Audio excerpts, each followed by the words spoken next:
నమస్కారం. వార్తా విశ్లేషణ కార్యక్రమం లైవ్ షోకి స్వాగతం. ముందుగా ఈరోజు విశ్లేషణ. సాక్షి తెలంగాణలో మద్యం షాపుల్లో 15% గౌడల వర్గానికి, అలాగే ఎస్సీలకు 10%, ఎస్టీలకు 5% రిజర్వేషన్లు ఇవ్వనున్నట్లు రాష్ట్ర మంత్రివర్గం ప్రకటించింది.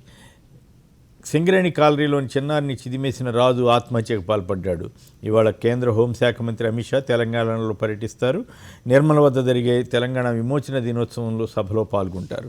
సాక్షి ఆంధ్రప్రదేశ్. ఏపీలో ఇళ్ల లబ్ధిదారులకు పావలా వడ్డీకి 35,000 రుణం ఇవ్వాలని మంత్రివర్గం కీలక నిర్ణయం తీసుకుంది. అలాగే పేదల ఇళ్లకు సంబంధించిన రుణాలను హౌసింగ్ కార్పొరేషన్లో ఉన్న వాటిని వన్ టైం సెటిల్మెంట్ కింద కూడా పరిష్కారం చేయాలని నిర్ణయించారు. 19వ తేదీ ఉదయం 8 గంటలకు మండల జిల్లా పరిషత్ ఓట్ల లెక్కింపు ప్రారంభమవుతుంది. అదే రోజు ఫలితాలను ప్రకటిస్తారు. ఎగుమతి వృద్ధి లక్ష్యంగా విజయవాడలో వాణిజ్య ఉత్సవం నిర్వహించబోతున్నారు. ఈనాడు తెలంగాణ. ఈ నెల 24 నుంచి తెలంగాణ శాసనసభ శాసనమండలి సమావేశాలు ప్రారంభమవుతాయి. హుస్సేన్ సాగర్లో ఒక్కసారికి పిఓపి గణేష్ విగ్రహాల నిమజ్జనానికి సుప్రీంకోర్టు అనుమతి ఇచ్చింది. ఈనాడు ఆంధ్రప్రదేశ్. పరిషత్ ఓట్ల లెక్కింపునకు హైకోర్టు గ్రీన్ సిగ్నల్ ఇచ్చింది. ఏపీ మంత్రివర్గం తీసుకున్న నిర్ణయాలకు ప్రముఖంగా ప్రచురించారు. రాష్ట్ర పోలీసుల ఫిర్యాదుల అథారిటీ చైర్మన్గా జస్టిస్ కనకరాజు నియామక జీవోను హైకోర్టు నిలుపుదల చేసింది. నమస్తే తెలంగాణ. 6 ఏళ్లలో తెలంగాణ ఏం సాధించిందో ఆర్బీఐ స్పష్టంగా చెప్పిందంటూ కథనాన్ని ఇచ్చారు. తెలంగాణలో స్టార్టప్ కంపెనీలను ప్రోత్సహించేందుకు 1,300 కోట్లతో స్టార్టప్ ఫండ్ను ఏర్పాటు చేస్తున్నట్లు మంత్రి కేటీఆర్ చెప్పారు. వార్త. తెలంగాణలో పోడు భూముల సమస్యలపై సబ్ కమిటీ నియామకం జరిగింది. హైదరాబాద్ అత్యాచార నిందితుడు రాజు ఆత్మహత్య చేసుకున్నాడు. సూర్య. క్వాడ్ సదస్సుకు ముందే ప్రధాని మోడీ చర్చలు జరిపినట్లు స్టోరీ ఇచ్చారు. ఏపీ పరిషత్ కౌంటింగ్ హైకోర్టు గ్రీన్ సిగ్నల్ ఇచ్చింది. తెలంగాణ ఆర్టీసీ చైర్మన్గా సీనియర్ శాసనసభ్యుడు నిజామాబాద్ రూరల్ ఎమ్మెల్యే బాజిరెడ్డి గోవర్ధన్ను నియమించారు. కోవిడ్ కట్టడిలో తెలంగాణ భేష్ అంటూ స్టోరీ ఇచ్చారు. నవ తెలంగాణ. రాజ్యాంగ విలువలకు పట్టిన చెద బీజేపీ అంటూ విశాఖ బహిరంగ సభలో సిపిఎం నేత బృందాకరత్ మండిపడ్డారు. 27న భారత్ బంద్కు సన్నాహాలు ముమ్మరం అవుతున్నాయి. మన తెలంగాణ. ఈ నెల 19వ తేదీన నిర్వహించే గణేష్ శోభాయాత్రకు అన్ని ఏర్పాట్లు చేయాలని అధికారులను మంత్రి తలసాని శ్రీనివాస్ యాదవ్ ఆదేశించారు. తెలంగాణ ఆర్టీసీ సంస్థలో ఉద్యోగులందరికీ కోవిడ్ వ్యాక్సినేషన్ పూర్తయినట్లు ఆర్టీసీ ఎండీ సజ్జనార్ ప్రకటించారు. ఆంధ్రప్రభ. ఎమ్మెల్సీగా పల్లా రాజేశ్వరరెడ్డి ప్రమాణ స్వీకారం చేశారు. అనంతరం కేసీఆర్ని కలిసి కృతజ్ఞతలు తెలిపారు. తెలంగాణ ఆర్టీసీ చైర్మన్గా బాజిరెడ్డి గోవర్ధన్ను ప్రభుత్వం నియమించింది. వెలుగు. పోలీస్ ప్రమోషన్ల కోసం సీఎం కేసీఆర్కు గులాంగిరీ చేస్తున్నారని బీజేపీ ఎమ్మెల్యే రాజాసింగ్ పోలీసులపై విమర్శలు కురిపించారు. ఏపీలో అక్రమ ప్రాజెక్టులకు ప్రగతి భవన్ నుంచే పర్మిషన్ ఇస్తున్నారని కాంగ్రెస్ నేత మాజీ మంత్రి నాగం జనార్దన్ రెడ్డి ఆరోపించారు. ప్రజాపక్షం. తెలంగాణ రాష్ట్రంలో ప్రజా కంటక పాలన సాగుతోందని సిపిఐ రాష్ట్ర కార్యదర్శి చాడ వెంకటరెడ్డి ఆరోపించారు. ఈ నెల 24 నుంచి తెలంగాణ శాసనసభ సమావేశాలు జరుగుతాయి. దక్కన్ క్రానికల్. ఢిల్లీలో కేంద్ర ప్రభుత్వం ప్రతిష్టాత్మకంగా నిర్వహిస్తున్న సెంట్రల్ విస్టా ప్రాజెక్టుపై ప్రతిపక్షాలు అనవసర విమర్శలు చేస్తున్నాయని ప్రధాని మోడీ అన్నారు. కరోనా నియంత్రణ నిబంధనలు ఖచ్చితంగా పాటిస్తూ చార్ధామ్ యాత్ర సజావుగా జరిగేలా చూడాలని ఉత్తరాఖండ్ ప్రభుత్వాన్ని హైకోర్టు ఆదేశించింది. హిందూ. కరోనా వైరస్తో గర్భిణులకు అధికంగా ముప్పు ఉండే అవకాశాలున్నాయని ఐసీఎంఆర్ తాజా అధ్యయనంలో వెల్లడైంది. సంసద్ టీవీ హోస్టులుగా ఎంపీలు శశి థరూర్, ప్రియాంకలను కేంద్ర ప్రభుత్వం ఎంపిక చేసింది. Times of India. గుజరాత్లో దాదాపు కొత్త ముఖాలతో కొత్త కేబినెట్ కొలువుదీరింది. 24 మందితో గుజరాత్ నూతన ముఖ్యమంత్రి భూపేంద్ర పటేల్ మంత్రివర్గాన్ని విస్తరించారు. Hans India. ఢిల్లీ నగర పోలీస్ కమిషనర్గా గుజరాత్ క్యాడర్ ఐపీఎస్ అధికారి రాకేష్ ఆస్థానాన్ని నియమించడాన్ని కేంద్రం మళ్లీ సమర్థించుకుంది. ఢిల్లీలో రిటైర్డ్ ఐఏఎస్ అధికారి, మానవ హక్కుల ఉద్యమకారుడు హర్ష మందర్కు చెందిన ఇళ్లలో ఈడీ సోదాలు నిర్వహించింది. Indian express. బ్యాంకుల మొండి బకాయిల భారం తగ్గించేందుకు ఏర్పాటు కానున్న బ్యాడ్ బ్యాంకు సావరెన్ గ్యారంటీ లభించింది. ఇందుకు 30,600 కోట్ల రూపాయలు కేటాయిస్తూ కేంద్ర కేబినెట్ నిర్ణయం తీసుకుంది. తెలంగాణ టుడే. కేంద్ర హోంమంత్రి అమిత్ షా నేడు నిర్మలకు వస్తున్నారు. వచ్చే 5 ఏళ్లలో ఐటీ ఆధారిత రంగాల్లో 10 లక్షల మందికి ఉద్యోగాలు కల్పించాలన్న లక్ష్యంగా పెట్టుకున్నామని మంత్రి కేటీఆర్ ప్రకటించారు. ఇవి ప్రధానంగా పత్రికలో వచ్చిన వార్తా విశేషాలు. వాటికి సంబంధించిన విశ్లేషణ అతిథుల పరిచయం. శ్రీ తెలకపల్లి రవి గారు సీనియర్ పాత్రికేయులు, ప్రముఖ విశ్లేషకులు, ప్రముఖ సాహిత్యకారులు. ప్రొఫెసర్ సీతారాం నాయక్ గారు లోక్సభ మాజీ సభ్యులు, అలాగే సీనియర్ నేత. అద్దంకి దయాకర్ గారు కాంగ్రెస్ పార్టీ అధికార ప్రతినిధి. శ్రీ అల్జాపూర్ శ్రీనివాస్ గారు భారతీయ జనతా పార్టీ అధికార ప్రతినిధి. ఇక తెలంగాణలో సెప్టెంబర్ 17 వచ్చిందంటే విమోచన దినోత్సవం అని, విలీనం అని, సాయుధ రైతాంగ పోరాటం సాయుధ పోరాటం వల్లే జరిగినటువంటి పరిణామాలని, ఆయా రాజకీయ పక్షాలు చేస్తున్న వాదోపవాదాలు ప్రతి సంవత్సరం జరుగుతూనే ఉంటాయి. అయితే ఈసారి ఏకంగా భారతీయ జనతా పార్టీ వారు కేంద్ర హోంశాఖ మంత్రి శ్రీ అమిత్ షా గారిని నిర్మల్కి తీసుకురావడం కాస్త ఆసక్తికరమైన అంశం. మొత్తం బీజేపీ వారు ఈ తెలంగాణ విమోచన దినోత్సవాన్ని తమ ఖాతాలో వేసుకోవడానికి చేస్తున్న ప్రయత్నంగా ఆయా రాజకీయ పక్షాలు వ్యాఖ్యానిస్తున్నాయి. నిజంగానే బీజేపీకి ఈ తెలంగాణ విమోచనకు లేదా విలీనానికి వీటికి ఏమైనా సంబంధం ఉందా లేదా అయినా వాళ్ళు క్లెయిమ్ చేసుకుంటున్నారా? మరి కాంగ్రెస్ వామపక్షాల పరిస్థితి ఏమిటి? ముందుగా తెలకపల్లి రవి గారు దీనిపైన తన విశ్లేషణ ఇస్తారు. కొమ్మినేని గారు, నమస్కారం. మిత్రులందరికీ, చర్చలో ఉన్న మిత్రులకు, వీర తెలంగాణ పోరాట యోధులకు నివాళి. ఆ పోరాటంలో మహత్తరమైనటువంటి త్యాగాలు చేసిన చాకలి ఐలమ్మ దగ్గర నుంచి, దొడ్డి కొమరయ్య దగ్గర నుంచి, రావి నారాయణ రెడ్డి, బద్దం ఎల్లారెడ్డి, ఒకరు కాదు మగ్దుము, ఎందరో వీర యోధులు. కాబట్టి ఇప్పుడు వాళ్ళందరి పేర్లు ఎంత వినిపిస్తున్నాయనేది వేరే ప్రశ్న. మీరు అన్నట్టుగా దాన్ని క్లెయిమ్ చేసేవాళ్ళు చాలా ఎక్కువైపోయారు. పేర్వారం జగన్నాథం అనే ఒక మాట అన్నారు. అసలు చూస్తే తప్ప మట్టి మనుషులు ఇంత పెద్ద పోరాటం చేస్తారు నమ్మడం చాలా కష్టం అని. సురవరం ప్రతాప్ రెడ్డి ఒక మాట అన్నారు. ఈ కమ్యూనిస్టుల దగ్గర ఏం గొప్పతనం ఉందో కానీ బానిసోని ద్వారా అన్న వారి చేత బంధుకు పట్టించారు వీళ్ళని. నేను ఒక పత్రికలో 4 వ్యాసాలు చూశాను. బీజేపీ రాష్ట్ర అధ్యక్షుడు బండి సంజయ్ రాసినంతో సహా. కమ్యూనిస్ట్ అన్న మాటలేదు. నేను కమ్యూనిస్ట్ గురించే చెప్పట్లేదు. భూస్వామ్య విధానము, పీడన, నిజాం నిరంకుశత్వం, ఈ వ్యవహారం అంతా దృష్టిలో పెట్టుకున్నప్పుడు ఆ పోరాటం అన్నది 100% ప్రజా పోరాటంగా, విమోచన పోరాటంగా జరిగింది. దాన్ని అణిచేసేయి నిజాం సైన్యాలు, తర్వాత వచ్చిన సైన్యాలు. విమోచన అనేది ఎవరికి కలిగించారంటే నిజాంకు కలిగించారు. ఆ పోరాటం నుంచి వాళ్ళ మీద చేసి, దాని మీద చాలా చరిత్ర ఉంది. అయినా సెప్టెంబర్ 17 జరపకూడదని నేనేం చెప్పట్లేదు. కేసీఆర్ గారు కూడా తెలంగాణ వచ్చిన తర్వాత ఆ మహత్తర పోరాటాన్ని తన వారసత్వంగా తీసుకోకుండా ఇప్పుడు ఎట్టకేలకు ఐలమ్మ వర్ధంతి జరపాలని మాత్రం నిర్ణయించారు. ఇంతకాలం తర్వాత నేను అప్పుడే అడిగాను, మీరు తెలంగాణ సాంస్కృతిక వారసత్వం ఇవన్నీ అంటారు, తెలంగాణ పోరాటం లేకుండా ఎక్కడి నుంచి వచ్చిందని. కానీ అది ఉభయులకు ఇష్టం లేదు. కాంగ్రెస్ పార్టీ కూడా మిశ్రమంగా ఉంటుంది దాని స్పందన. అందుకని తెలంగాణ పోరాట వార్షికోత్సవం జరుపుకోవడం అంటే విమోచన దినం కాదు. 1946 జూలై 4న దొడ్డి కొమరయ్య మొదటిసారి నేల కొరిగాడు. జన్నారెడ్డి ప్రతాప్ రెడ్డి వాళ్ళ దాని మీద పోరాటం చేస్తూ, ఆ జన్నారెడ్డి ప్రతాప్ రెడ్డి దగ్గర మేనేజర్ ఎవరు తెలుసండి? విపి రాజు గారు, కాంగ్రెస్ నాయకులు. ఆయన మేనేజర్. మరి ఎందుకు జరిగిందో తెలియదు. ఆ భవనం కట్టించడం వాళ్ళంతా కూడా చాలా చరిత్ర నడిచింది. నేనేమి పార్టీల పరంగా చూడట్లేదు. దేశంలో బ్రిటిష్ వాళ్ళ మీద పోరాటంతో పాటు స్వదేశీ సంస్థానాల్లో నిరంకుశత్వం మీద పోరాటం అనేది ఒకటి జరిగింది. ఆ పోరాటానికి ప్రాంతీయ, కుల, మత తేడాలు ఏమీ లేవు. ఇప్పుడు ఆ కోణాలతో చూపించే ప్రయత్నం శుద్ధ వ్యర్థము, రాజకీయము. దాన్ని మహత్తర చరిత్రలో భాగంగా ప్రజా పోరాటంగా దాన్ని మరి ఈరోజు అమిత్ షా గారు రావటాన్ని ఎలా చూస్తారు మీరు? అమిత్ షా గారు చాలా హడావుడిగా, బీజేపీ వాళ్ళు 1998లో 13 రోజులు ఉన్నారు కదా మొదటిసారి. అప్పుడు అభినవ్ సర్దార్ పటేల్ అని అద్వానీ అనేవాళ్ళు. ఇప్పుడు అమిత్ షా అంటారు. మీరు గుర్తు చేసుకోవచ్చు. అప్పుడు ఆయన అనేవాళ్ళు, ఇప్పుడు ఈయన అనేవాళ్ళు. కాబట్టి అభినవ్ సర్దార్ పటేల్ లాగా వచ్చేది ఎవరంటే అమిత్ షా గారు వచ్చి మేము అప్పుడు ఆయన విముక్తి చేశాడు, ఇప్పుడు మేము విముక్తి చేస్తామని. వాళ్ళు నెహ్రూ పేరు లేకుండా భారత స్వాతంత్ర పోరాట చరిత్ర రాస్తారు.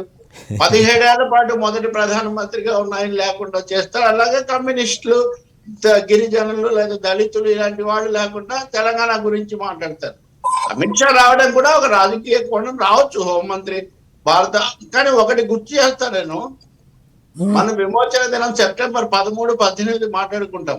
ఆగస్టు 14న Sardar Patel accession stand still agreement, దానికి ముందు మౌంట్ బాటన్ పెట్టినటువంటి ఇన్స్ట్రుమెంట్ ఆఫ్ యాక్సెషన్, దాని మీద నిజాం తరఫున బ్రిటిష్ అధికారి సంతకం పెట్టాడు, మాంటెక్టన్ అని. అక్కడి నుంచి సర్దార్ పటేల్ పెట్టాడు.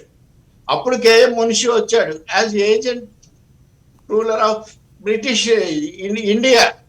అంటే భారత ప్రభుత్వం ఏర్పడ్డా కూడా నిజాంను ఒక స్వతంత్ర రాజ్యంగా గుర్తించి ఒక ఏజెంట్ను పంపించింది, కేఎం మున్షి ఆయన. కాబట్టి పోలీస్ యాక్షన్ అన్నది వచ్చినప్పుడు రాకముందు సర్దార్ పటేల్ చెప్పాడు, మీరు కనుక మమ్మల్ని ఒప్పుకోకపోతే కమ్యూనిస్టులు మిమ్మల్ని తినేస్తారు అని. కాబట్టి ఆ పరిస్థితుల్లో నిజాం ఒప్పుకున్నాడు, వచ్చాడు. ఏదైనా భారతదేశంలో కలిసిందే, అది మంచిదే. ఆ తర్వాత మటుకు అణచివేత ప్రజల మీద సాగింది, చనిపోయారు. ఆ రెండు విషయాలు కూడా మనం మూడు గుర్తించాలి. అంటే కమ్యూనిస్టుల వ్యూహాత్మక తప్పిదం అని కూడా అంటారు కదా. కమ్యూనిస్టుల వ్యూహాత్మక తప్పిదం ఒకసారి నిజాం విలీనం అయిపోయిన తర్వాత ఇంకా పోరాటం కొనసాగించడం అనేది కూడా అంటారు కదా. దాన్ని కమ్యూనిస్టులే దాన్ని 51లో అధికారికంగా విరమించారు, ఎన్నికల్లో పోరాడారు, అత్యధిక స్థానాలు గెలుచుకున్నారు. శాసనసభలో 2 చోట్ల కూడా కమ్యూనిస్టులు. అది చరిత్ర. ఇప్పుడు చరిత్రను మనం మార్చలేము, కొత్తగా రాసుకోవచ్చు కానీ చరిత్రను మనం మార్చలేము. వ్యూహాత్మక తప్పిదాలు గాంధీ దగ్గర నుంచి అమిత్ షా గారికి ఎంతమంది చేయలేదు. తప్పిదాలు చేయడం కాదు, త్యాగాలు అక్కడ చూడాలి, పోరాటం చూడాలి, 10 లక్షల గ్రామాలు విముక్తి చేసిన ఆ విముక్తి స్వభావం చూడాలి. అన్నిటికంటే ముఖ్యంగా ఇప్పుడు ఈ పేర్లు వింటేనండి మనకు బందగి, కొమరం భీము, చాగలైలమ్మ, దొడ్డి కొమరయ్య ఇలాంటి వాళ్ళు మహాయోధులైపోయి వాళ్ళని మనం ఇప్పుడు తలుచుకుంటున్నామంటే ఆ స్థైర్యం పోరాటంలో నుంచి వచ్చింది. దాన్ని తలుచుకోవాలి కానీ అదేమి లేకుండా నిజాము, టిఆర్ఎస్, కేసీఆర్ ఇక్కడి దగ్గర ఆగిపోతే మనం ఆ పోరాటం ప్రజా పోరాటం అన్నింటిని మించి బండి వెనక బండి కట్టింది ప్రజలు. ఆ బండిలో నుంచి గోరి కట్టింది భూస్వామ్య విధానానికి, పీడనకు, దోపిడీకి, మతపరమైన అణచివేతకు కూడా. కాబట్టి దీన్ని కేవలం మత కోణంలో చూడటం, కేవలం రాజకీయ కోణంలో చూడటం కాదు, ప్రజా కోణంలో, చరిత్ర కోణంలో చూసినప్పుడు ఈ వాస్తవాలని కూడా మనకు తెలుస్తాయి. కానీ ఇందులో చాలా విషయాలు రావు. ఇప్పుడు అమిత్ షా గురించి మీరు అడిగారు కదా, రేపు అమిత్ షా వచ్చి వెళ్ళాక మీరు చూడండి, ఇప్పుడు నేను చెప్పిన చాలా అంశాలు అసలు ప్రస్తావనకే రావు. నిజాం మీద కాదు కదా, చల్లపల్లి జమీందార్ మీద పోరాటం జరిగింది, మందసా జమీందార్ మీద పోరాటం జరిగింది, తిరువాన్కూర్ కొచ్చిన్ మీద పోరాటం చాలా చోట్ల జరిగింది. కాబట్టి భూస్వామ్య వ్యవస్థ మీద, పీడన మీద, అణచివేత మీద పోరాటం అన్నది అదొక లక్షణం స్వాతంత్ర పోరాటంలో. ఆ పని ప్రగతిశీలు చేశారు. వీళ్ళకి ఆ వారసత్వం లేదు, వీళ్ళు నిజాం దగ్గర ఆగిపోతారు. కేసీఆర్ గారేమో ఎందుకు వచ్చిన గొడవ, ఈ జరుపుకున్న కొద్ది మళ్ళీ వాడు వ్యతిరేకం అవుతారేమో ఆయన దాన్ని జరపరు. వీళ్ళేమో కేవలం దీనికి మతపరమైన కోణం ఇస్తారు. ఆ విధంగా ఇది పక్కదో పట్టకూడదని నేను కోరుకుంటున్నాను. ఎవరి రాజకీయాలు వాళ్ళని చేసుకోమనండి. తెలంగాణ సాయుధ పోరాటం దాని మహత్తరమైనటువంటి వారసత్వాన్ని సైసైవో నల్లగొండ వీరుండా నువ్వు ఎత్తేదే ఎర్ర జెండా అని పాడారు, కానీ నువ్వు ఎత్తేది పక్కన జెండా అని పాడలేదు కదా. అప్పుడు 3000 మృతవీర సమాధుల పుణ్యక్షేత్రమే నల్లగొండ. 4,000 మంది అండి. ఎంతమంది చనిపోయారు, ఎంతమంది హింసలకు గురయ్యారు, అవేమన్నా చెప్తారా? ఇక్కడికి వచ్చి చెప్తే నిజంగా ఆ పుస్తకం గతసారి 60 వీర తెలంగాణ మాది పుస్తకం నేనే వేశాం, ఇప్పుడు కూడా అమ్ముతున్నారు. అవేమన్నా చెప్తే అమిత్ షా గారు అప్పుడు మనం సంతోషించవచ్చు. అలా కాకుండా బీజేపీ రాజకీయాలు చెప్తానంటే అప్పుడైతే బీజేపీకి ఏం పాత్ర లేదు. ఏది ఆ పోరాటం జరిగినప్పుడు. కృష్ణ గారు కరీంనగర్ నుంచి. కృష్ణ గారు నమస్కారం, మాట్లాడండి సంక్షిప్తంగా. కృష్ణ గారు నమస్కారం. గారు ఉన్న వాళ్ళందరికీ నమస్కారం అండి. ఇది ఎవరి సొంతం ఈ నిజాం పోరాటం అనండి, లేకపోతే విలీనం అనండి, విమోచన అనండి, ఏదన్నానండి నిజాం వ్యతిరేకంగా జరిగిన 100% కమ్యూనిస్టులు అండి. Okay, 100% communist. నిజంగా రవి గారు ఖచ్చితంగా చెప్పారు. ఓకే సార్, గాంధీ గారి విగ్రహం 10 అడుగులు ఉంటుంది, అదే పటేల్ గారి విగ్రహం కొన్ని వేల కోట్లు ఖర్చు పెట్టారు. గాంధీ నుంచి స్వతంత్రం ఎక్కడ నుంచి సార్ ఇండియాకి రాలే కదా. ఓకే, 100% కమ్యూనిస్టులదే sir. Right. Okay, Venkat LB Nagar నుంచి. వెంకట్ గారు నమస్కారం, మాట్లాడండి. Morning sir.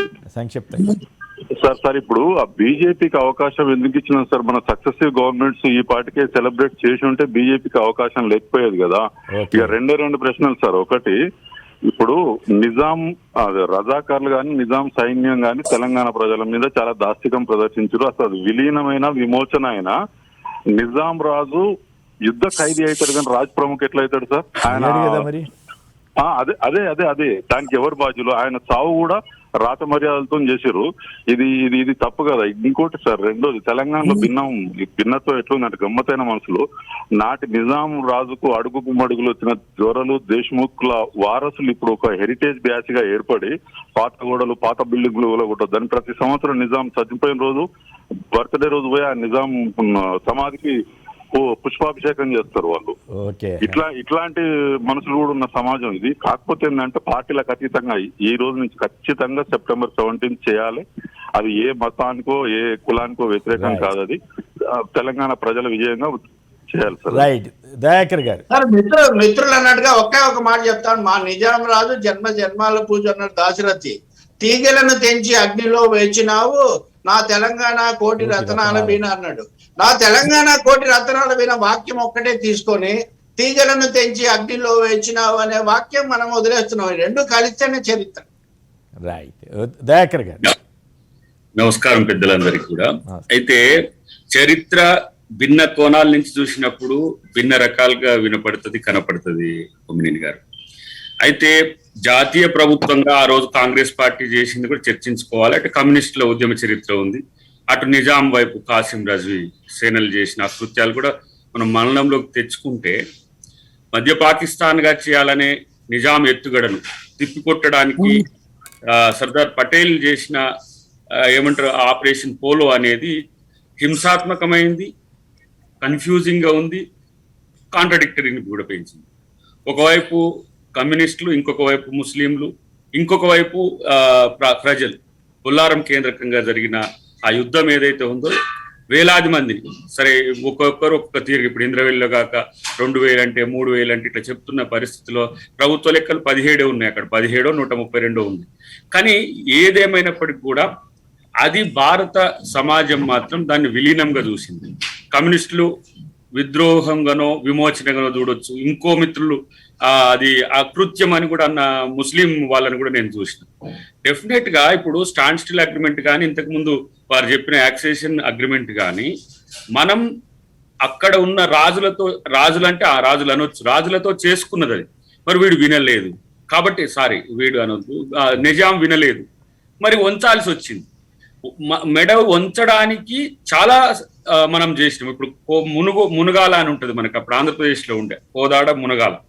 అక్కడి నుంచి సేనలు, భారత సేనలు రావడానికి అప్పుడు బ్రిటిష్ ఇండియాలో ఉన్నది అది ఆంధ్రప్రదేశ్. ఆ ప్రాంతాన్ని కూడా మనం ముప్పేట దాడికి వాడుకున్న పరిస్థితిని ఆ రోజు భారత ప్రభుత్వం చేసింది. సరే, గాంధీ గారు త్యాగమా, సర్దార్ వల్లభాయ్ పటేల్ గారు ఆ అవకాశం ఇచ్చింది నెహ్రూనా, ఇదంతానేమో కాంగ్రెస్ పార్టీ అంతర్గత గ్రూపుల సమస్య. ఇది పక్కన పెడితే ఇవాళ మేము అంటే జేఏసీగా ఉన్నప్పుడు దీని మీద స్పష్టమైన నిర్ణయం ఏంటంటే వివిధ పక్షాలు ఉండే. ఆ రోజు న్యూ డెమోక్రసీ ఉండే, తర్వాత కమ్యూనిస్టుల తరపు నుంచి సిపిఐ లేదు, సిపిఐ ఉండే, సిపిఎం లేదు, తర్వాత టిఆర్ఎస్ ఉండే, కాంగ్రెస్ లేదు, కానీ మిగతా మిత్రులు ప్రజాస్వామికవాదులందరూ ఉండే. విలీనంగా మనం దాన్ని యాక్సెప్ట్ చేయకపోతే, విద్రోహంగా అయితే ఇప్పుడు ప్రభుత్వం కూడా అక్కడ ముద్దాయి. ఇప్పుడు పాలిస్తున్నది బీజేపీ అయినా, ఆ గతంలో కాంగ్రెస్ అయినా, రేపు ఇంకే ప్రభుత్వాలు వచ్చినా. కానీ ఇది పూర్తిగా మనం చూస్తే కాసిం రజ్వీ పాకిస్తాన్ ప్రభుత్వంతో, లేదంటే ఇంకా మహమ్మద్ అలీ జిన్నాతో మిలాఖత్ అయి ఆయన ఏదో సైనికుగా, వీర సైనికునిగా ఇస్లాం రాజ్యాన్ని మధ్య పాకిస్తాన్ గా మార్చడానికి చేసిన ఆ ఎత్తుగడలు తిప్పికొట్టి ఇక్కడ ముస్లింలు కూడా మేము భారతదేశంలో ఉంటామని చెప్పిన పరిస్థితి ఉన్నది. మనకి ఇక్కడ చూస్తే బత్తుల శ్యామ్ సుందర్ అని ఒక అడ్వకేట్ ఉంటాడండి మనకు, ఏది జంగం బస్తీ రెడ్ హిల్స్ లో. వారితో నిజాం మిత్రులే ఐక్యరాజ్య సమితిలో ఒక కేసు వేయించింది. ఏమని, మేము భారతదేశంలో ఉండము, మాకు ఇక్కడ ఉండడం ఇష్టం లేదని చెప్పి ఆయన అప్పుడు పెద్ద దళిత్ లీడర్, ఆయన భాగ్యరెడ్డి వర్మ గారు, బత్తుల శ్యామ్ సుందర్ గారు, రామస్వామి గారు అని పెద్ద నాయకులు ఉండే. విజయ్ చౌక్ అని ఇప్పుడు మనకు ఆది హిందూ భవన్ వెనుక చాదర్గఢ్ పక్కన ఒక పెద్ద మీటింగ్ పెట్టి కాసిం రజ్వీని, మేము దళితులకు అనుకూలంగా ఉంటాము కాబట్టి మీరు మాతో ఉండండి, ఇది ముస్లిం రాజ్యంగా చేద్దామని ఒక చర్చ కూడా చేసిన పరిస్థితి నేను పుస్తకాల్లో చదివిన. అంటే ఇటువైపు ఒకవైపే ఉంటది చరిత్ర, అందుకని ఏ కోణం నుంచి చూస్తే ఆ కోణం అని. అయితే మేము భారతదేశం హిందూ సమాజంగా ఉండే అవకాశం ఉంది, మేము ఉండమని చెప్పి కూడా వారితో కేసు వేయించిన పరిస్థితి. మొన్న 130 కోట్లు యుఎన్ఓ నుంచి మనకు కంపెన్సేషన్ కూడా వచ్చింది. ఇప్పుడు అది ఎటు పోయిందో తెలియదు. కానీ ఈ తరహా ఒక పెద్ద చర్చ జరిగింది. మీరు చూస్తే పీరయ్య అని వరంగల్లో పెద్ద ఎత్తున ఇస్లాంలో జాయిన్ అవుతాడు. ఒత్తిడితోనా ఏ విధంగా అనే విషయం పక్కన పెడితే ఇక్కడ ముస్లిం రాజ్యంగా అంతకంటే ముఖ్యంగా పాకిస్తాన్ మధ్య పాకిస్తాన్గా చేయాలన్న కాసిం రజ్వీ ఆలోచనలకు అచేతనంగా ఉన్న నిజాం రాజు చేసిన తప్పిదం ఏదైతే ఉందో ఆయనను మచ్చిక చేసుకోవడానికి మాత్రమే దాన్ని తనను రాజ్ ప్రముఖగా తర్వాత రాజాభరణాలు నీకే ఉంటాయి, నీ ఎస్టేట్స్ నీకే ఉంటాయి అని చెప్పే ప్రయత్నం ఆ రోజు ఒక మధ్య మార్గంగా చేసిన ప్రయత్నం కాంగ్రెస్ పార్టీ చేసింది తప్పితే ఎవరిని కూడా అక్కడ కించపరచడానికి కాదు. సరే, ఇప్పుడు అమిత్ షా గారు వచ్చి ఏ అంశాన్ని ఇచ్చి చేస్తాడు లేదు, ఇప్పుడున్న మిత్రులు ఎవరైతే టీఆర్ఎస్ మిత్రులు అప్పుడు ఏంటిది దాని పేరేది విలీన దినంగానో విద్రోహ దినంగానో చూడాలి, డెఫినెట్ గా దీన్ని జరపాలని రోషయ్య గారి మీద సీరియస్ గా కేసీఆర్ గారు ఒక ప్రెస్ మీట్ పెట్టి మరి చివాట్లు పెట్టిన వైనం మీరు చూసి ఉంటారు. సో ఇప్పుడు ఏదో ఒక దినంగా జరుపుకోవాలి. ఇలా ఇప్పుడు ఒక మాట అనుకుందాం, మా దగ్గర బైరాన్పల్లి ఉంటుంది, వీర బైరాన్పల్లి, ఇక్కడ ఆ రోజు చేద్దాం అనుకున్నాం. ఎందుకు కాంగ్రెస్ పార్టీ ఆ రోజు ఏం చేసింది ఎట్లా చేసిందని చెప్పుకోవడానికి మాకో చరిత్ర ఉంది. సరే, కాంగ్రెస్ పార్టీ కమ్యూనిస్టులు లేదా ఈ రోజు అధికారంలో ఉన్న ఆ రోజు ఉద్యమంలో మీన్స్ స్వాతంత్రోద్యమంలో లేకున్నప్పటికీ కూడా ఏదో ఒక రూపంలో బీజేపీ ఆర్ఎస్ఎస్ లేకపోతే హిందూ మహాసభ పేరు మీద ఏదో ఉన్న ఆర్య సమాజ దాని పేరు మీద ఉన్న భాజపా అసలు దీన్ని విధ్వంసానికి ఎందుకు వాడుకుంటున్నది? విధ్వంస రచన ఎందుకు జరుగుతున్నది? పుల్లారంలో చాలా కథలు ఉన్నాయి కొమ్మినేని గారు. మన మిత్రులను ఎప్పుడైనా పంపిస్తే అక్కడ ఉన్న చాలా 70+ 80+ ఉన్న ముసలోళ్ళని అడిగితే ఊచకోత, ఎవరిని ఊచకోత అనే విషయం పక్కన పెడితే శవానికి ఇస్లామా హిందూనా లేకపోతే క్రిస్టియన్ అని ఉండదండి. సికింద్రాబాద్ ప్రాంతం అప్పుడు ఎక్కువ క్రిస్టియన్స్ తో ఉండే ఇప్పుడున్న కంటోన్మెంట్ ప్రాంతం అంతా కూడా. కాబట్టి చరిత్రను చరిత్రగా చూద్దాం, చరిత్రను వక్రీకరించకుండా ప్రయత్నం చేద్దాం. చరిత్రతో రాజకీయాలు కాకుండా వాస్తవ పునాదుల మీద ప్రజలకు తెలిపే ప్రయత్నం చేస్తే అది చారిత్రక ప్రభుత్వాలు అయితే తప్పితే చరిత్రతో రాజనీతిని ముడిపెట్టి తన రాజకీయ అనుకూల అంశాలుగా మార్చుకుంటే ప్రజలు క్షమించే పరిస్థితిలో ఉండరు. నేను అంటున్న కమ్యూనిస్టుల త్యాగాన్ని రికార్డు చేయగలిగింది ఆ రోజున్న రచయితలు కానీ వాళ్ళు కానీ. నేను ఒక విషయం చెప్పి పెద్దలకు ఇస్తా. రావి నారాయణ రెడ్డి గారు కానీ ఎదిర రామచంద్రారెడ్డి గారు కానీ లేదంటే అప్పుడు భీమిరెడ్డి నరసింహారెడ్డి గారు కానీ వాళ్ళు సమకాలీన ఆ రాజకీయాల్లో ఉన్న వాళ్ళు కాంగ్రెస్ ను ప్రధానమైన శత్రువుగా చిత్రీకరించే ప్రయత్నం జరిగినప్పుడు కూడా నిజాంతో సర్దార్ పటేల్ గారు చేసిన ఆ యత్నాన్ని చూసి అందరూ కూడా హర్షించిన పరిస్థితి. కాబట్టి ఒక సమస్య మనకు భారతదేశానికి వచ్చినప్పుడు జాతీయ ప్రభుత్వాలుగా ఎనాక్ట్ చేసేది ప్రజలకు వ్యతిరేకంగా లేదని చెప్పడానికి కాంగ్రెస్ తరఫున వాదిస్తుంది. ఇది మాత్రం మిగతా అంతా కూడా అప్పట్లో అంటారు కదా సార్, భారత సైన్యానికి ప్రజలు స్వాగతం చెప్పారని కూడా అంటారు కదా. డెఫినెట్ స్వాతంత్రోద్యమ అప్పుడు ఆ ఉద్యమ రీతి ఎట్లా ఉంది అని అంటే ప్రతి ఒక్కరు ముస్లింస్ సైతం సార్ ఫస్ట్ లో ఏం చేసిండు కాసిం రజ్వీ ఇక్కడి నుంచి మొదలు పెడితే జనగామ నుంచి మొదలు పెడితే నల్గొండ ఖమ్మం మొత్తం రక్తసిక్తం. మీకు చెప్పాలంటే ఎంత మందిని చెరిచిండ్రు, ఎంత మందికి సుంతీలు చేసిండ్రు అంటే వాళ్ళు రాకముందే సుంతీలు చేసుకొని కూర్చున్నారు నేను ముస్లింనని. అసలు ఆ చరిత్ర ఎవరు రాయలేదండి ఇంతవరకు కూడా. అంటే ముస్లిమా కాసిం రజ్వీ అంటే కాదు, ఒక క్రూరమైన రాజకీయ క్రీడ అక్కడ ఆడడానికి ప్రయత్నం చేసింది పాకిస్తాన్ లో కలపడానికి. కాబట్టి ఇంకా మేము కాశ్మీర్ ను కాపాడుకోలేకపోయినాం, బట్ దాన్ని భారత యూనియన్ లో ఉంచగలిగినాం. ఇంకో సంస్థానం ఉంటది మనకి ఇప్పుడు జైపూర్ పక్కన, దాని 3 భారత ప్రభుత్వానికి సమస్యలుగా మారిన పరిస్థితి. కాశ్మీర్ సమస్య ఇప్పటికి కూడా మెడకాయ మీద మనకు అట్లనే అది రాచపుండు లెక్క కొనసాగుతూ ఉన్న పరిస్థితి.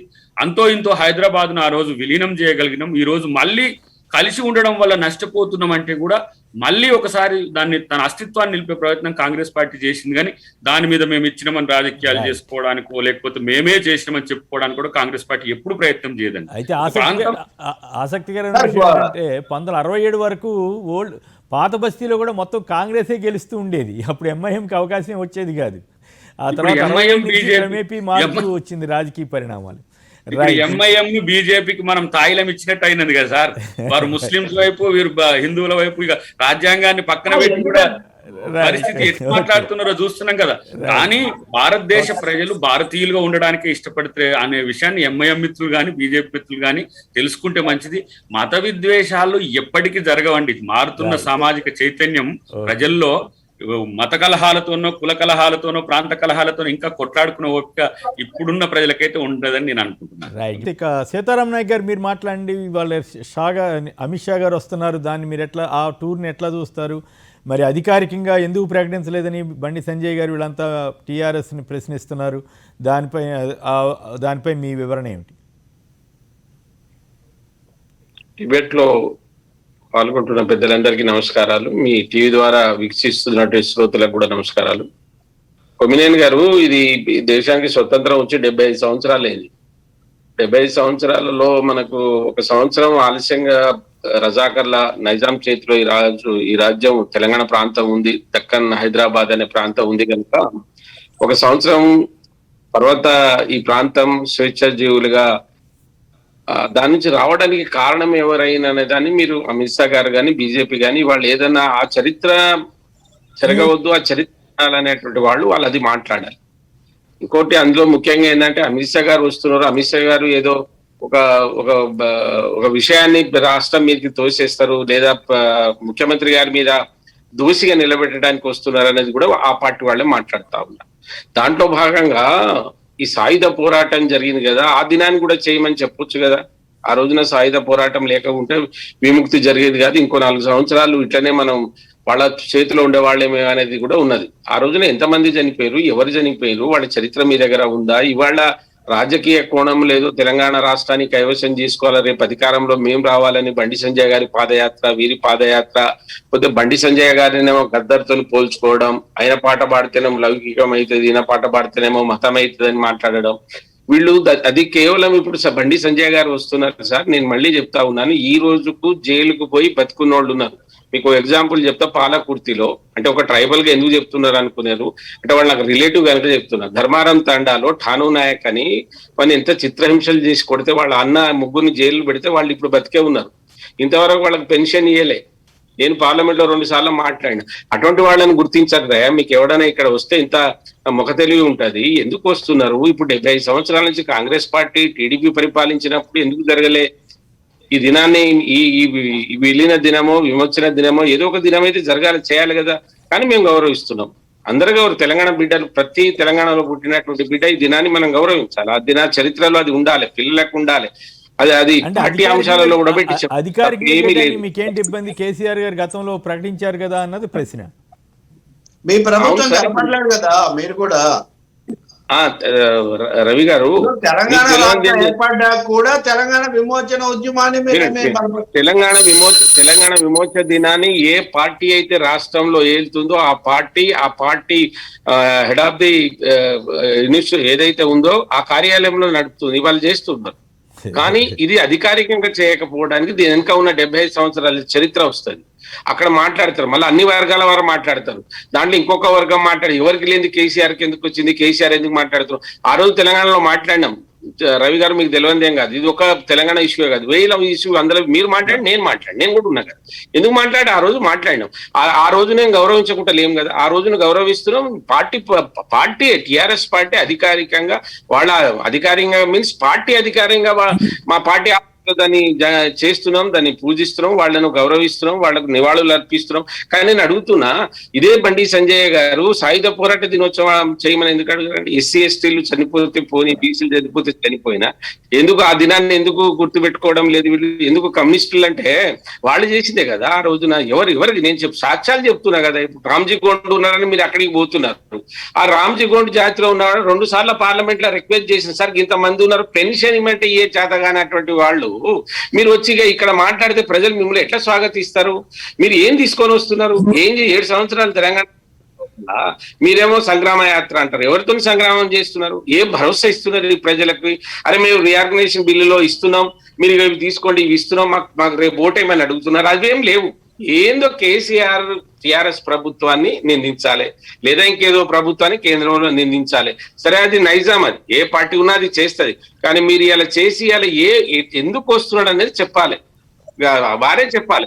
ఆయన వచ్చి కేసీఆర్ ను ఇక్కడ ఒక దోషిగా నిలబెట్టడానికి వస్తున్నాడట. దానికి ఇక్కడ దోషిగా నిన్న మీ వచ్చి మాట్లాడింది కదా.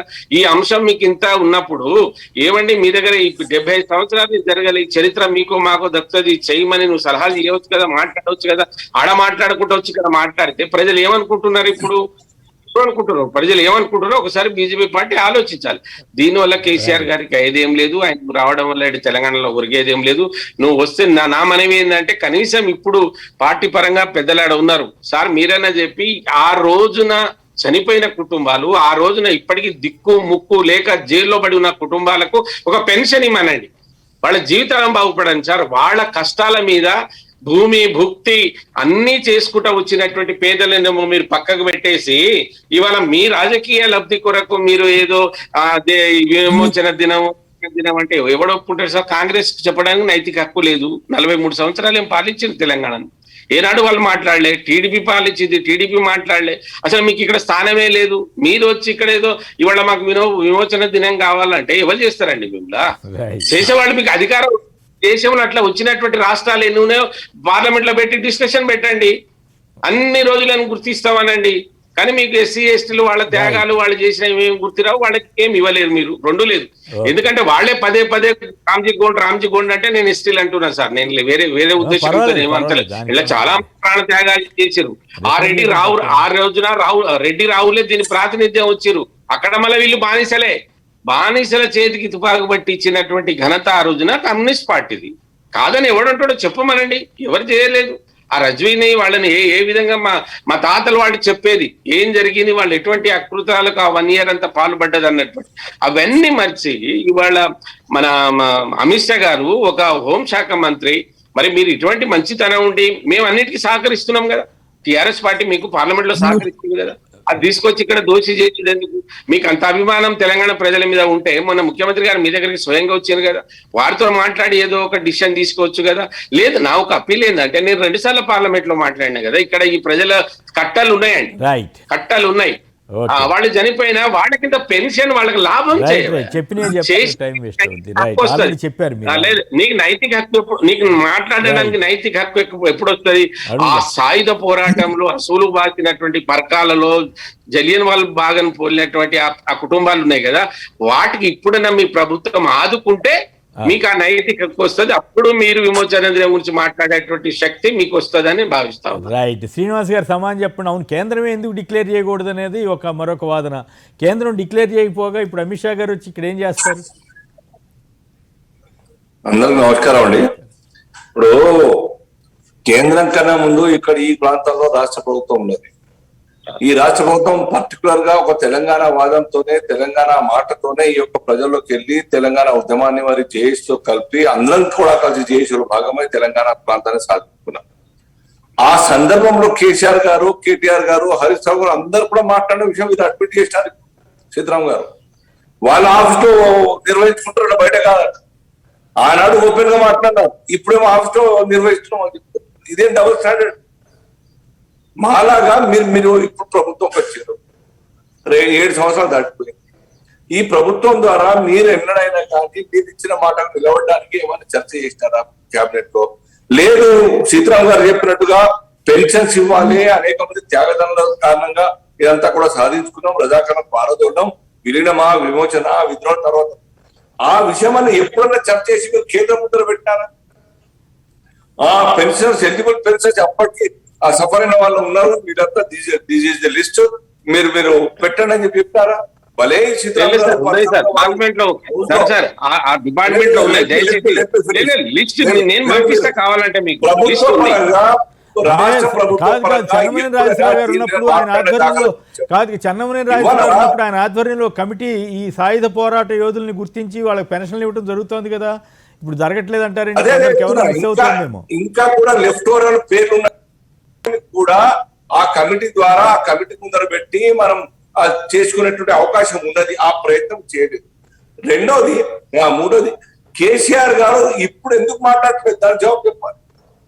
ఆనాడు అందరి ముందర మాట్లాడినారు కదా, మేమేం తప్ప ఆనాడు మేమేం క్లెయిమ్ చేస్తున్నాం. అప్పుడు ఆర్ఎస్ఎస్ ఉండి మేము పోరాటం చేస్తాం, లేదంటే బీజేపీ అక్కడ 1951 బీజేపీ వచ్చింది, అప్పుడు బీజేపీ లేకుండే 1948 మాట్లాడుతున్నాం.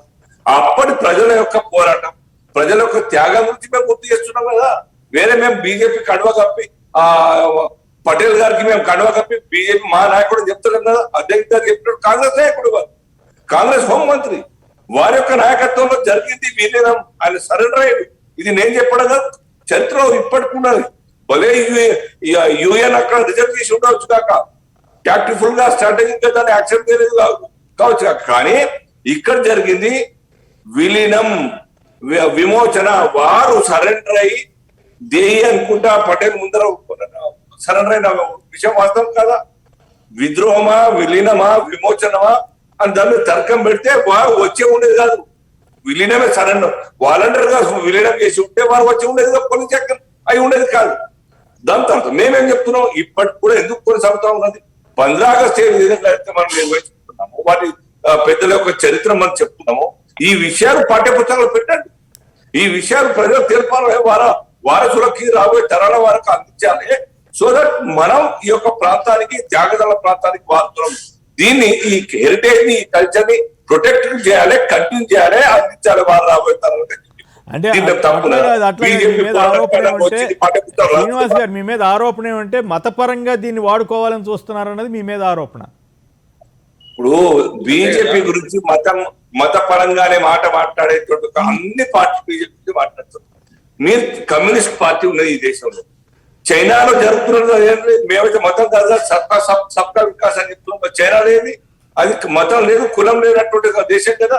అక్కడ మరి నమాజు చేసే పరిస్థితి, ఈ రోడ్ల మీద ఈద్గాలు నిర్వహించుకునే ఉన్న పరిస్థితి, దిన్ దహాడే పట్టపగ కూల్చేసినారు. రష్యా అదే పరిస్థితి, ఫ్రాన్స్ అదే పరిస్థితి. ఇప్పుడు ఇక్కడనే అందరికి చాలా చాలా లిబర్టీ ఉన్నది యొక్క దేశంలో. భలే చట్టం చాలా చోట్ల మన చేతుల్లో తీసుకున్న వాళ్ళు ఉన్నారు. దాని గురించి మాట్లాడితే ఉద్యమాలు తీస్తా ఉంటారు. ఇక్కడ ఒక మైనారిటీస్ ఓవర్ వాక్ స్వాతంత్రం, ఓవర్ గా డెమోక్రటిక్ మీరు అడ్వాంటేజ్ తీసుకుంటారు. కాబట్టి ఇవాళ వారందరికి కూడా ఒక 22% వర్గమైంది జనాభా. వాళ్ళ ఓట్ల కోసం మాట్లాడుతున్నారు. ఈ దేశ సంస్కృతి, దేశ చరిత్ర, దేశ హితం గురించి, ఈ యొక్క కాశ్మీర్ నుంచి కన్యాకుమారి వరకు ఒక యూనిట్ భారతదేశం. ఆ భారతదేశం బిఫోర్ ఒక 200 సంవత్సరాల క్రితం ఉన్నటువంటి ఒక సిచ్యువేషన్, ఏ కల్చర్, ఏ హిస్టరీ అయితే ఉండిందో దాన్ని ప్రొటెక్ట్ చేయాలి, రాబోయే తరాలకు అందించాలి సుభిక్షంగా. బాగా మాట చెప్పినారు ఇప్పుడు దయాకర్ గారు. కాశ్మీర్ ఇప్పటికీ చేస్తా ఉన్నది, ఎందుకైంది చెప్పండి కాశ్మీర్? ఇవాళ ఓన్లీ బికాస్ ఆఫ్ బీజేపీ ఆ యొక్క 370 ఆర్టికల్ కావచ్చు, లేకుంటే 35A కావచ్చు పోవడం కారణంగా అక్కడ శాంతి నెలకొల్పబడ్డది. అదే రకంగా ఈ దేశంలో డిస్టర్బ్డ్ ఏరియాస్ అన్నిటి కూడాను ఎవరి కారణం చేత అవుతా ఉన్నది, రోహింగ్యాలు కావచ్చు, ఇక్కడ యొక్క సోకాల్డ్ ముస్లిం యొక్క ఉగ్రవాద ముస్లిం ముక్కలు కావచ్చు, వారి గురించి ఎవరైనా మాట్లాడుతున్నారో చెప్పండి, వాళ్ళకి సపోర్ట్ చేస్తాం. మేము ఈ దేశంలో, ఈ దేశానికి సంబంధించిన రక్షణ గురించి, కల్చర్ రక్షణ గురించి మాట్లాడితే మతం మాత్రమా? హిందుత్వం అనేది మా ఇంట్లో పుట్టలేదు, కొమ్మినారు గారు మా RSS ఆఫీస్లో పుట్టలేదు. హిందుత్వం కేశవలో తయారు కావలేదు. 1000 సంవత్సరాల నుంచి ఉన్నటువంటి ఒక పరంపరను ఈ దేశ హితం కోసం, ఇది లేకుంటే దేశంలో శాంతి సమృద్ధి ఉండదు. గుర్తుపెట్టుకోండి, ప్రాణ రక్షణ ఉండదు. రవి గారు మాట్లాడండి. రవి గారు, కొమ్మినేని గారు, మీరు అమిత్ షా ఏం చెప్తారన్నారు కదా, నేను చెప్పా. ఇప్పుడు మన శ్రీనివాస్ గారి మాటలో కమ్యూనిస్ట్ అన్న పదం ఆయన నోట్లో నుంచి వచ్చిందో మీరు చూడండి. ఆ పోరాటానికి నాయకత్వం వహించింది, ముందుగా ఎర్ర జెండా గుర్తొస్తుంది. అసలు ముస్లిం పోరాటం చెప్పాల్సిన అవసరం ఏముందో నాకు అర్థం కాదు. ఆ పోరాటం ఎవరు ప్రారంభించారు? యాక్సెషన్ ఆఫ్ అగ్రిమెంట్ చేసుకొని దాని ప్రకారం నిజాంకు సహకరించింది కాంగ్రెస్ ప్రభుత్వం. Dayakar should also know it. నేను ఇప్పుడు దాని అందరినీ ఏం చెప్పడం లేదు, కానీ అసలు పోరాటాన్ని నిజాంకు క్యాష్ కూడా పంపించింది కాంగ్రెస్ ప్రభుత్వం, KM మున్షి ఉండగా. కాబట్టి చాలా మల్లగుల్లాలు జరిగాయి. ప్రధానంగా ఉద్యమాన్ని ఎలా అణిచేయాలి, ఈ విప్లవ పోరాటం లేకుండా ఎలా చేయాలన్నది అప్పుడు నడిచింది. దానికి సర్దార్ పటేల్ బీజేపీకి ఇష్టం కాబట్టి ఆయన మటుకు గుర్తించి నెహ్రూ లేకుండా స్వాతంత్ర అమృతోత్సవాలు చేస్తామంటారు. రాజకీయం ఇంత స్పష్టంగా కనిపిస్తుంటే అసలు ఈ మైనారిటీ హిందూ సమాజం ఈ మాటలు ఎందుకు వస్తున్నాయి? భారతదేశం లౌకిక సమాజం, అన్ని మతాలతో కూడింది. బందగి ఏ మతము, మగ్దూమ్ ఏ మతము, మగ్దూమ్ ఒకటే మాట. కొమ్మినేని గారు, 3 పాలక పార్టీల ప్రతినిధులు ఉన్నారు. గతంలో పాలక పార్టీగా ఉన్న కాంగ్రెస్, ఇప్పుడు బీజేపీ, తర్వాత టిఆర్ఎస్ అఫీషియల్ గా దాని స్వభావాన్ని గుర్తించి జరిపుంటే ఈ సమస్య వచ్చేది కాదు. కాంగ్రెస్ పార్టీ సక్రమంగా వ్యవహరించినా కాదు. బీజేపీకి వచ్చేసరికి వాళ్ళ రాజకీయం అది పూర్తిగా వేరుగా ఉంది. వాళ్ళు ఇప్పటి దీనికి రోహింగ్యాలకు తెలంగాణ పోరాటానికి ఏంటి సార్ సంబంధం? నాకు అర్థం కాదు. ఉదాహరణకు మీరు ఎన్నో మాటలు చెప్పండి. మజ్లిస్ పార్టీ వాసిం రజనీ స్థాపించాడు. దాని మీద మీరు పోరాటండి. ఎవరు కాదు, మధు కూడా పోరాడతాడు, కేసీఆర్ కూడా చేస్తాడు, లేకపోతే కాంగ్రెస్ కేసీఆర్ ఇద్దరు పొత్తు పెట్టుకుంటారు. తెలంగాణ సాయుధ పోరాటాన్ని ఎందుకు గుర్తించదు టిఆర్ఎస్ ప్రభుత్వం? వాళ్ళు గుర్తిస్తే ఈ సమస్య ఎందుకు వస్తుంది? సీతారాం పెన్షన్ల కోసమా? పెన్షన్లు ఇవ్వండి, లేకపోతే ఇంకోటి చేయండి, అక్కడ ఆగిపోతుందా? కాబట్టి ఈ రోజునైతే మీరు ఈ దేశంలో హిందుత్వం వేరు, హిందూ మతం వేరు. ఈ విషయాన్ని గుర్తించాలి. హిందుత్వ వేరు, హిందూ మతం వేరు. హిందూ ముస్లిం విభజన లేదు తెలంగాణ సాయుధ దేశం. దయచేసి చరిత్ర మీకు చాలా తెలుసు రవి గారు, విత్ డ్యూ రెస్పెక్ట్. ఈ దేశం 2 దేశాలుగా విభజించబడింది. ఏ స్టాండ్ మీద, ఏ సర్దార్ పటేల్ సంతకం చేసేది క్లియర్ కట్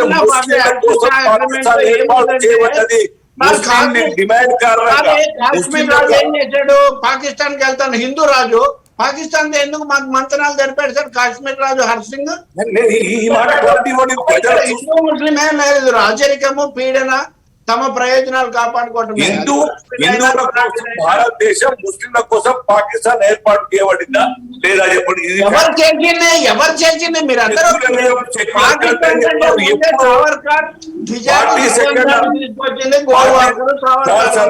సెకండ్ అమెండ్మెంట్ ఎప్పుడైంది చెప్పండి? 1976 లో సెక్యులర్ అనే వర్డ్ రాజ్యాంగంలో ఎప్పుడు వచ్చింది?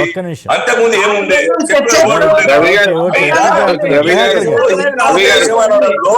హిందూ ముస్లింలకు, క్రిస్టియన్లకు ఎవరికి మేము వ్యతిరేకం కాదు. క్షేమం కోటాలు కోరుకుంటున్నాం.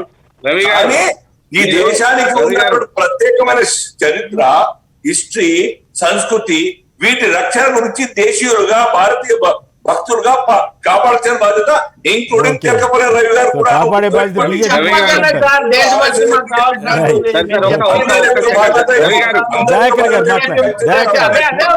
గారు ఒక్క నిమిషం, ఇది కన్ఫ్యూజింగ్ గా ఉన్నది.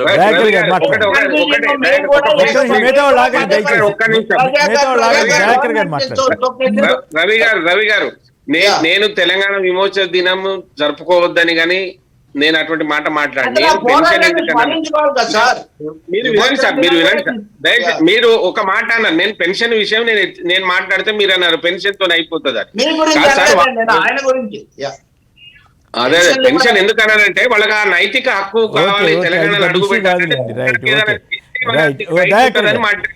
ఒకటి ఇక్కడ మీరు ఆలోచించాల్సింది ఏంటంటే, కర్ణాటకలో ఏ ప్రభుత్వం ఉందండి? బీజేపీ ప్రభుత్వం ఉంది. మహారాష్ట్రలో మాతో కూడిన శివసేన ప్రభుత్వం ఉంది. అక్కడ బీజేపీ ప్రభుత్వము దీన్ని జరుపుకుంటున్నది విలీన దినం. ఇక్కడ అంటే మనకేంది హైదరాబాద్ కర్ణాటక, హైదరాబాద్ మహారాష్ట్ర, అంటే ఇప్పుడు ఓల్డ్ నిజాం సర్క్యూట్ లో ఉన్న జిల్లాలు ఉన్నాయి కదా. మరి ఈ రాష్ట్ర ప్రభుత్వము మూమెంట్ టైంలో అన్నది జరపలేనిది ఎందుకు అనే దాని దగ్గరికి సీతారాం గారి దగ్గర లేదు సమాధానం. ఒకటి. రెండవది, ఇప్పుడు వారు శ్రీని గారు మాట్లాడుతూ మీరు కాశ్మీర్ సమస్య ఇంకా ఉన్నది అని అంటే, ఇప్పుడు మనకు సేమ్ భద్రాచలం సమస్య వచ్చింది మనకు తెలంగాణ మూమెంట్ లో కూడా. అప్పుడు అది భద్రాచలం ఆంధ్రాలో ఉండే కాబట్టి ఆ ప్రాంతాన్ని ఎందుకు కలుపుతారు సార్? వినండి చెప్తా రవి గారు.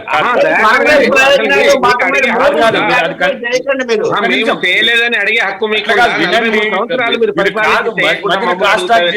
ఒక్క నిమిషం సీతారాం గారు, నా మాట నేను చెప్తున్నా.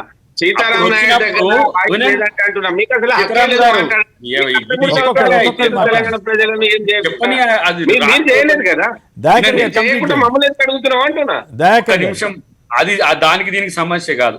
వచ్చినప్పుడు ఈ సమస్య వచ్చినప్పుడు కేసీఆర్ గారితో పాటు మేము అందరం కూర్చొని డెఫినెట్ గా అటు ప్రాంతానికి, పోలవరం ప్రాంతానికి కావలసిన ఆ విలేజెస్ ఇవ్వాల్సిందే అని చెప్పి ఆ రోజు అనుకున్నాం. తర్వాత తెలంగాణ వచ్చినాక ఆ ప్రాంతాన్ని కూడా అటు ఇచ్చినాం.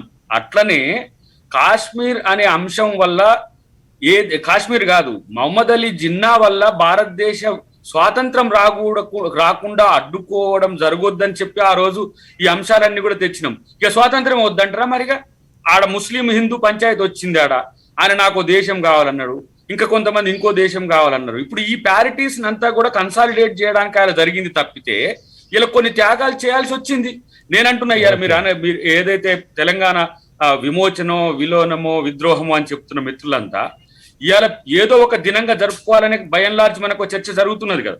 కాబట్టి ఇప్పుడు నిజాంకు ప్రతినిధిగా ఉంటున్నాడు కేసీఆర్ అని చెప్పడానికి బీజేపీ ప్రయత్నం చేస్తుంది కొమ్మినేని గారు. కానీ నేనేమంటున్నా, ఇవాళ నిజాంకు పోయిన చరిత్ర ఎప్పుడో పోయింది, కానీ ఈ చరిత్రను గుర్తు లేకుండా చేయడం ఎవరి ప్రయోజనాల కోసం, ఇది మనకు తేలాల్సిన అవసరం ఉంది. ఇప్పుడు అది తెలియకుండా నేను ముస్లిం ఓట్లు 14% కూడా ఉన్నాయి కాబట్టి నేను నిజాంను ముద్దాయం చేయంటే నిజాంను ముస్లింలు కూడా వ్యతిరేకిస్తారండి. ఇక్కడ నిజాం ఏమి 6th 7th నిజాం చేసిన అకృత్యాలు ముస్లింల మీద తక్కువేం కాదండి. జర్నలిస్ట్ గా ఉన్న వారు ఎట్లా చేతులు నరికిండ్రో, ఇక్కడ ఏది కమ్యూనిస్టులకు సహకరించిన ముస్లింలను ఎట్లా తెగ నరికిండ్రో అందరికి చరిత్ర తెలుసు. కాబట్టి నేనేమంటున్నా, ఆ రోజు హిందువులుగా కమ్యూనిస్టులు కూడా ఉన్నారు కదండి, ఈ రోజు ఉన్నట్టు ఏం లేరు. హిందువులు ముస్లింలు ఏంటి సార్ పదే పదే చర్చ? హిందువులు ఇప్పుడు బీజేపీ తేవాలనుకుంటున్నది అది. ఇక్కడ తేవడం ద్వారా బీజేపీ తను హిందువుల ప్రతినిధిగా చెప్పుకోవడానికి చెప్పకనే చెప్తున్న పరిస్థితిని మనం గమనించాలి. కానీ నేను అంటున్నా, అమిత్ షాని డిక్లేర్ చేసి పోమనండి హోమ్ మినిస్టర్ గా, సెంట్రల్ హోమ్ మినిస్టర్ గా తనకు అథారిటీ ఉన్నది కదా. ఒకవేళ విమర్శనాత్మకంగానో లేకపోతే వివాదాస్పదంగా చేస్తే వాళ్ళే బ్లేమ్ అవుతారు. కానీ చేసే ప్రయత్నాలు ఈ దేశ హైదరాబాద్ ప్రాంతాన్ని మీరు ముస్లిం హిందూ అనే మాట గురించి అబ్జెక్షన్ చేస్తుంది కదా. అసలు వాళ్ళ ఉద్దేశమే, స్ట్రాటజిక్ ఉద్దేశమే ముస్లిమీకరణ చేయాలి, ఇస్లామీకరణ చేయాలి. వద్దులేండి, ఇప్పుడు అది మళ్ళీ పెద్ద సమస్య వద్దు. రైట్, సీతారాం నాయక్ గారు చెప్పండి, పార్టీ పరంగా జరుపుతున్నప్పుడు అధికారికంగా చేస్తే ఏంటి ఇబ్బంది? అట్లాగే ఇతర రాష్ట్రాల్లో కర్ణాటక, మహారాష్ట్రలో జరుగుతున్నప్పుడు ఇక్కడ ఎందుకు చేయకూడదు అన్న ప్రశ్నకి మీరేం సమాధానం చెప్తారు?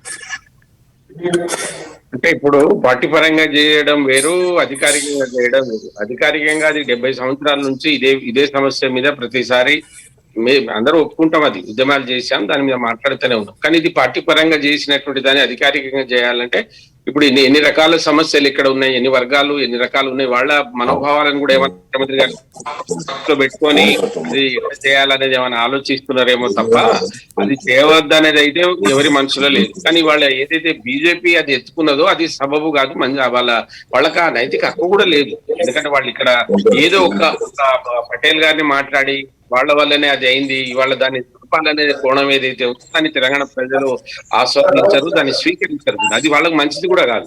అందుకోసం నేను పదే చెప్తా ఉన్నాను, మీరు అన్నట్టు ఒక రకంగానైతే ఆ చరిత్రను ఎవరు మర్చిపోకూడదు. నేనన్నా పాఠ్యాంశాల్లో పెట్టాలి, ఆ చరిత్ర మర్చిపోకూడదు కదా.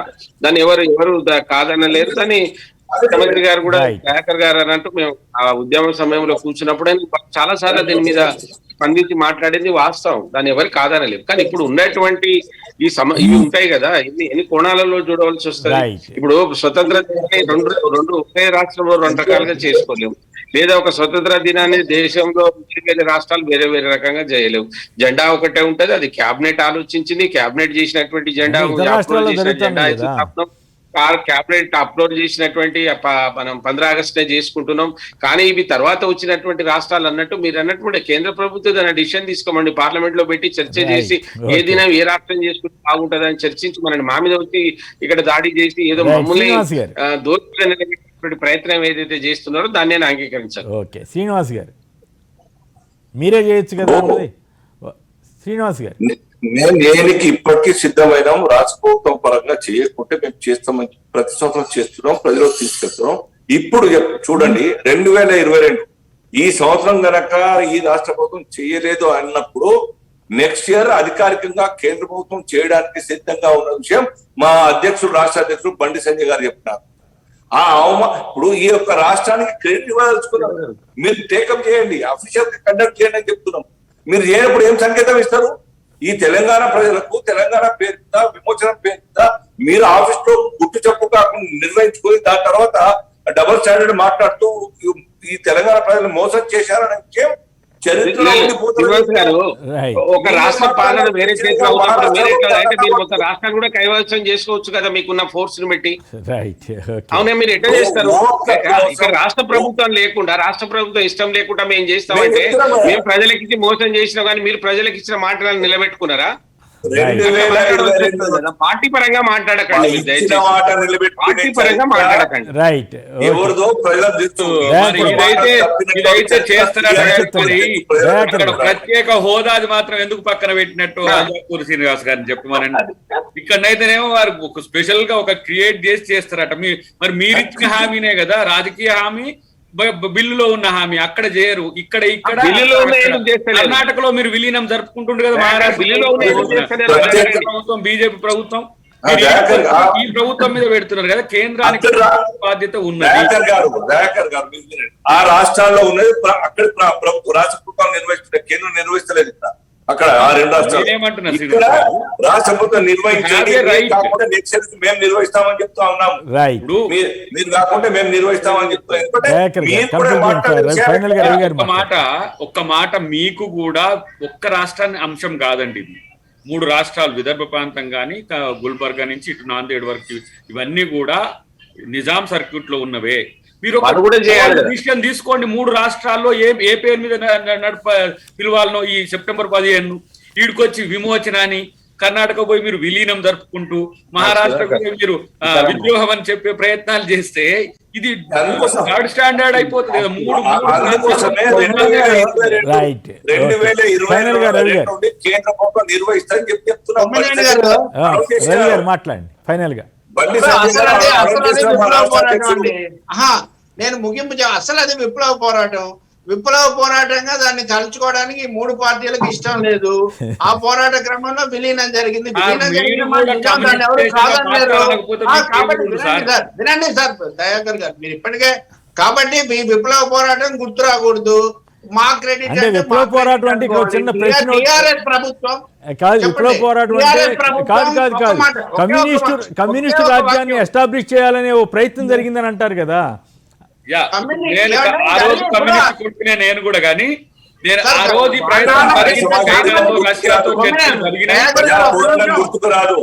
ఒక్క నిమిషం. ప్రజా పోరాటంగా తెలంగాణ ఏర్పడింది కాబట్టి తెలంగాణ సాయుధ పోరాటాన్ని గుర్తించడం టిఆర్ఎస్ ప్రభుత్వ కర్తవ్యము. మొదటి విషయము ఐలమ్మ వర్ధంతి ముడిపడిన దొడ్డి కొమరయ్య 24. రెండోది దీన్ని ఇప్పటి బీజేపీ అవసరాలను, మత రాజకీయాలను, సర్జికల్ స్ట్రైక్స్ ను, పాత బస్తీ భాగ్యలక్ష్మి రాజకీయాలను కలపకుండా ఉండడం టిఆర్ఎస్ మీ బీజేపీ యొక్క బాధ్యత. కేసీఆర్, అమిత్ షా చేసే వేరే పోరాటం. రవి గారు, ప్రొఫెసర్ సీతారాం నాయక్ గారు, అద్దంకి దయాకర్ గారు, అల్జాపూర్ శ్రీనివాస్ గారు, అందరికీ కూడా ధన్యవాదాలు. ఇది నేటి వార్తా విశ్లేషణ కార్యక్రమం. నమస్కారం.